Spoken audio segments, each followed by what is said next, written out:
ത്തെക്കുറിച്ച് അന്തരിച്ച മുതിർന്ന CPM നേതാവ് MM ലോറൻസ് പറയുന്ന വീഡിയോ ഉണ്ടെന്ന അവകാശവാദവുമായി പെൺമക്കൾ. സ്വർഗത്തിൽ പോകണമെന്നും യേശുവിനെ കാണണമെന്നും മകൾ പറയുന്നിടത്ത് അടക്കണമെന്നും വീഡിയോയിൽ MM ലോറൻസ് പറയുന്നുണ്ട് എന്നാണ് മക്കളുടെ അവകാശവാദം. എനിക്ക് സ്വർഗത്തിൽ പോകണം, യേശുവിനെ കാണണം, സൂര്യവംശത്തിനെ അടക്കം ചെയ്യണം. അത് മാറ്റം വരുത്താൻ പാടില്ല. അതാണ് എനിക്ക് മുമ്പുള്ളത്. എനിക്ക് സ്വർഗത്തിൽ പോകണം, യേശുവിനെ കാണണം, സൂര്യവംശത്തിനെ അടക്കം ചെയ്യണം. അത് മാറ്റം വരുത്താൻ പാടില്ല. അതാണ് എനിക്ക് മുമ്പുള്ളത്. എനിക്ക് സ്വർഗത്തിൽ പോകണം, യേശുവിനെ കാണണം, സൂര്യവംശത്തിനെ അടക്കം ചെയ്യണം. അത് മാറ്റം വരുത്താൻ പാടില്ല. 2022 ഫെബ്രുവരി 25 ലോറൻസ് ഇക്കാര്യം പറഞ്ഞതെന്ന് മകൾ സുജാത പറയുന്നു. ഞങ്ങൾ ഡൽഹിയിൽ നിന്ന് വന്നിട്ട് പോകാൻ സമയത്ത് അപ്പച്ചനെ കാണാൻ ചെന്നപ്പോൾ അപ്പച്ചൻ പള്ളിയിൽ അടക്കണം എന്ന് പറഞ്ഞു. ഞാനത് റെക്കോർഡ് ചെയ്ത് എടുത്തിട്ടുണ്ടെന്ന് പറഞ്ഞു. പക്ഷേ ഞങ്ങൾ പോകാനുള്ള തിരക്കിലാണോ അതിനെപ്പറ്റി അപ്പച്ചൻ പറഞ്ഞെങ്കിൽ ഓക്കെ, കഴിഞ്ഞല്ലോ. അതിനെപ്പറ്റി എവിടെ റെക്കോർഡ് ഉണ്ടോയെന്നൊന്നും ഞാൻ ചോദിക്കാൻ പോയില്ല. ഇത് കിട്ടുന്നത് ജനുവരി ലാസ്റ്റാണ്, ജനുവരി 28 അല്ലേ, 28 ഈ വോയിസ് നമ്മൾ കാണുന്നത്. അപ്പോഴാണ് കേൾക്കുന്നത് ആദ്യമായിട്ട് അപ്പച്ചൻ്റെ സൗണ്ട്. അപ്പച്ചൻ മരിച്ചതിന് ശേഷം എൻ്റെ അപ്പച്ചൻ്റെ ഒരു സൗണ്ട് ഞാൻ കേൾക്കുന്നത്.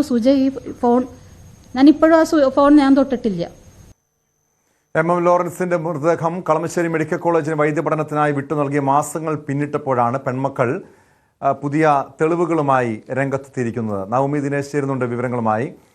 നവമി, നീണ്ട നിയമ പോരാട്ടം, ആ നിയമ പോരാട്ടത്തിൽ വലിയ തിരിച്ചടി ഉണ്ടായതാണ് പെൺമക്കൾക്ക്. പക്ഷെ അവർ ഏറ്റവും ഒടുവിൽ MM ലോറൻസിൻ്റെ ഒരു ഓഡിയോ എന്ന രീതിയിൽ പുതിയ തെളിവുകളുമായി രംഗത്തെത്തിയിരിക്കുകയാണ്. കാരണം ഒരു കാലത്ത്, അതായത് കേരളത്തിലെ പ്രത്യേകിച്ചും എറണാകുളം ജില്ലയിലെ കമ്മ്യൂണിസ്റ്റ് പ്രസ്ഥാനത്തെ കെട്ടിപ്പടുത്തുന്നതിൽ വളരെ നിർണായക പങ്ക് വഹിച്ച ഒരു പ്രമുഖ നേതാവ് MM ലോറൻസ്, അദ്ദേഹം ഈ വിശ്വാസത്തിലേക്ക്, ക്രൈസ്തവ വിശ്വാസത്തിലേക്ക് വരുമെന്ന കാര്യം അതൊരു അവിശ്വസനീയമായിട്ടുള്ള കാര്യമാണ്. ഏത് ഘട്ടത്തിലാണ് അദ്ദേഹത്തിൻ്റെ ഈ കാഴ്ചപ്പാടിൽ അല്ലെങ്കിൽ വിശ്വാസപരമായ ജീവിതത്തിലേക്ക് അദ്ദേഹം മാറിയതെന്നാണ് മക്കൾ സൂചിപ്പിക്കുന്നത്? ഈ ഓഡിയോയിൽ എത്രത്തോളം ആധികാരികതയുണ്ട്?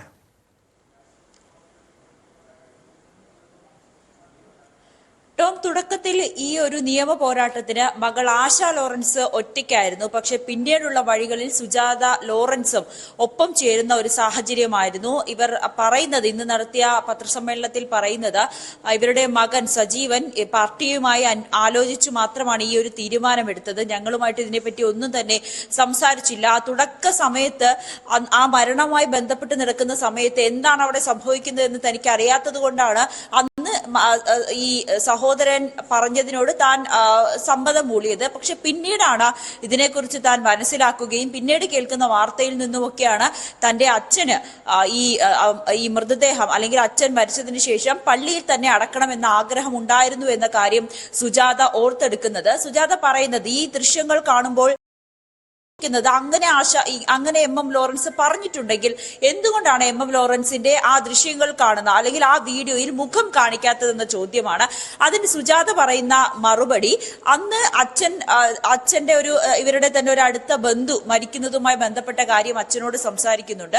ആ സമയത്ത് സുജാതയുടെ വീട്ടിലായിരുന്നു MM ലോറൻസ് അസുഖബാധിതനായി കുറച്ചുനാള് ശുശ്രൂഷിക്കുകയൊക്കെ ചെയ്തിരുന്നത്.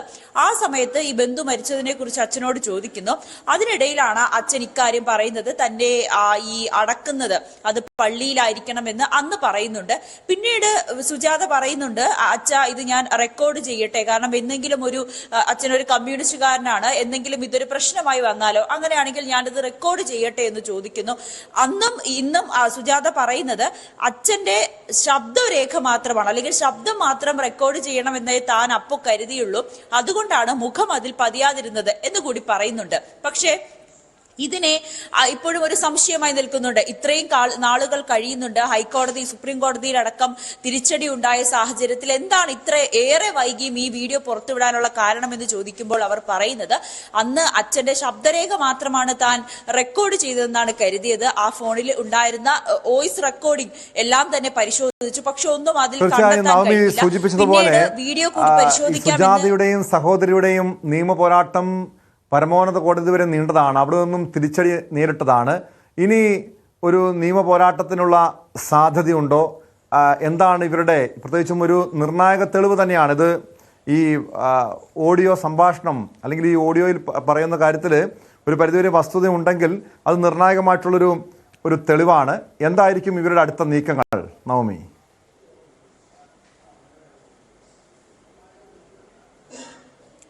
ടോം, ഇതിനോടകം തന്നെ 2 പെൺമക്കളും റിവ്യൂ ഹർജി ഹൈക്കോടതിയിൽ സമർപ്പിച്ചിട്ടുണ്ട്. ഈ വീഡിയോ അടക്കമാണ് സമർപ്പിച്ചത്. ആ വീഡിയോയിൽ പറയുന്നത് വീഡിയോ ചിത്രീകരിച്ച ദിവസവും സമയവും കൃത്യമായി തന്നെ അവർ കോടതിയെ സമർപ്പിച്ചിട്ടുണ്ട്. ആവശ്യമെങ്കിൽ ഇതിന്റെ ആധികാരിക പരിശോധിക്കാമെന്നും കോടതിയോട് ആവശ്യപ്പെട്ടിട്ടുണ്ട്. ഒപ്പം ഈ ഫോൺ അടക്കം കോടതിയിൽ സമർപ്പിച്ച് പരിശോധനയ്ക്ക് ഏത് വിധത്തിലുള്ള പരിശോധനയ്ക്കും തയ്യാറാണ്. ഈ വീഡിയോ ചിത്രീകരിച്ച ദിവസം തന്നെ MM ലോറൻസിന്റെ മറ്റ് ചില വീഡിയോകളും ഈ എക്സസൈസ് ചെയ്യുന്ന അടക്കമുള്ള വീഡിയോകളൊക്കെ ചിത്രീകരിച്ചിട്ടുണ്ട്. അതും വേണമെങ്കിൽ പരിശോധിക്കാം. ശബ്ദരേഖയും ഏതെങ്കിലും തരത്തിലുള്ളൊരു പരിശോധനയ്ക്ക് വേണമെങ്കിലും തയ്യാറാണെന്ന് തന്നെയാണ് 2 പെൺമക്കളും പറയുന്നത്. ഇതിന്റെ അടിസ്ഥാനത്തിൽ ഇതെല്ലാം കാണിച്ചുകൊണ്ട് റിവ്യൂ ഹർജി ഹൈക്കോടതിയെ സമീപിക്കുകയും ചെയ്തിട്ടുണ്ട്. അച്ഛന്റെ ആഗ്രഹപ്രകാരം തന്നെ, അതായത് മരിക്കുന്നതിന് മുൻപ് അച്ഛൻ പറഞ്ഞത് മൃതദേഹം പള്ളിയിൽ അടക്കണം എന്ന ഒരു കാര്യം പറയുന്നുണ്ട്. അത് നേടിയെടുക്കുക, അല്ലെങ്കിൽ അച്ഛന്റെ ആത്മാവിന് ശാന്തി കിട്ടുന്നത് വരെ ഈ നിയമ പോരാട്ടം തുടരാൻ തന്നെയാണ് 2 പെൺമക്കളും തീരുമാനിച്ചിരിക്കുന്നത്.